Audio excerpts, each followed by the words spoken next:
It all started on a seemingly ordinary evening. My wife approached me with a stack of documents, her tone casual but her demeanor slightly off. She asked me to sign what she claimed were insurance papers. At first, I didn't think much of it. We often dealt with mundane paperwork together. But something about the way she avoided eye contact and fidgeted with the edges of the papers made me uneasy. There was a nervous energy about her, a tension in the air that I couldn't quite place. Still, I trusted her, so I took the pen and prepared to sign. Just as I was about to put my name on the dotted line, a nagging feeling stopped me. It was a gut instinct, a voice in the back of my mind telling me to look closer. I hesitated, then set the pen down and asked her to give me a moment to read through the documents. Her reaction was immediate. She stiffened, her face flushing with what looked like a mix of panic and frustration.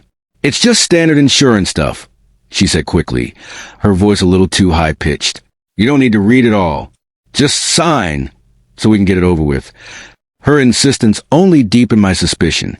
I told her I'd take a closer look later and set the papers aside. That night, after she'd gone to bed, I quietly retrieved the document from the kitchen table and began to read them. My heart sank as I realized they weren't insurance forms at all.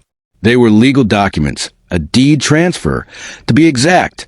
My wife was attempting to transfer ownership of our house solely into her name. I felt a cold wave of disbelief wash over me. This was our home, something we built together, a place filled with memories and shared dreams. Why would she try to cut me out of it? My mind raced as I tried to make sense of what I was seeing. I thought back to the past few weeks, recalling little things that had seemed off at the time but hadn't fully registered. There had been secretive phone calls, hushed conversations she'd end abruptly when I walked into the room. I'd noticed papers tucked away in drawers, documents she'd quickly shuffle out of sight if I got too close. At the time, I brushed it off as stress or privacy, but now it all clicked into place. I felt a mix of anger and betrayal, but I knew I had to stay calm. I needed evidence, something concrete to protect myself. I began taking photos of the documents, carefully documenting everything I could find.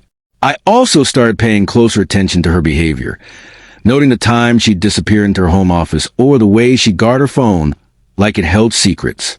It was exhausting, living in this state of constant vigilance, but I knew I couldn't ignore what was happening. Determined to understand the full scope of her plan, I reached out to a close friend who had a background in property law.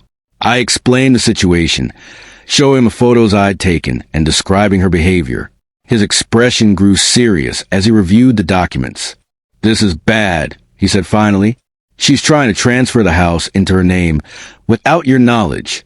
If you'd signed those papers, you'd have no legal claim to the property." Hearing it confirmed out loud was like a punch to the gut.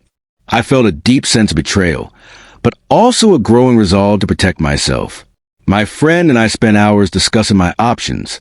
He suggested a risky but potentially effective strategy, creating counterfeit documents that appeared to transfer the house into my name.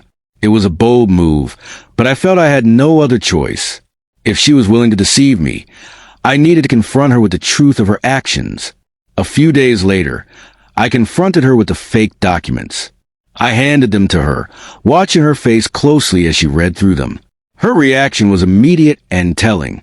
Her eyes widened in shock, her hands trembling as she held the papers. "What is this?" she demanded, her voice shaking. "How did you—" I didn't let her finish. "I know what you're trying to do," I said, my voice steady despite the storm of emotions inside me. "You were going to cut me out of our home." "Why?" For a moment, she just stared at me, her face pale. Then, to my surprise, she broke down. Tears streamed down her face as she confessed everything. Her mother was in serious financial trouble, drowning in debt and facing legal action from creditors.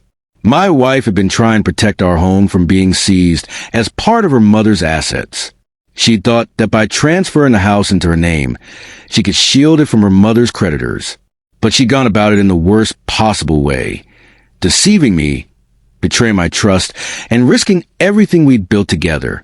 Hearing her explanation didn't make it hurt any less. If anything, it made it worse. She'd been so consumed by fear and desperation that she'd been willing to lie to me, to manipulate me, all in the name of protecting her family. I felt a deep sense of sadness and anger, but also a strange kind of pity.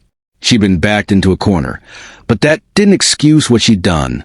In the days that followed, I struggled to process everything. I felt like the foundation of our relationship had been shattered, and I wasn't sure if it could ever be repaired. I decided I needed space to think, to figure out what I wanted. I reached out to a lawyer who helped me draft a formal letter outlining my wife's attempted fraud. To my surprise, her response was more conciliatory than I'd expected. Her lawyer acknowledged the situation and seemed willing to work toward a resolution. Ultimately, I filed for divorce. The breach of trust was too great, and I knew I couldn't move forward in a marriage where deception had taken root. The legal process was grueling, but we eventually reached a settlement. I agreed to buy out her portion of the house at a reduced value, and since our incomes were similar, there would be no alimony. It was a pragmatic decision, one that allowed me to move forward without the weight of our past dragging me down. In the month that followed, I focused on rebuilding my life. I redecorated the house, transforming it into a space that felt like mine again. It was a way to reclaim my sense of self, to create something new out of the wreckage of what had been. I caught the deception, and while it hurt deeply, it also freed me to move on. I don't know what the future holds, but for the first time in a long time, I feel ready to face it.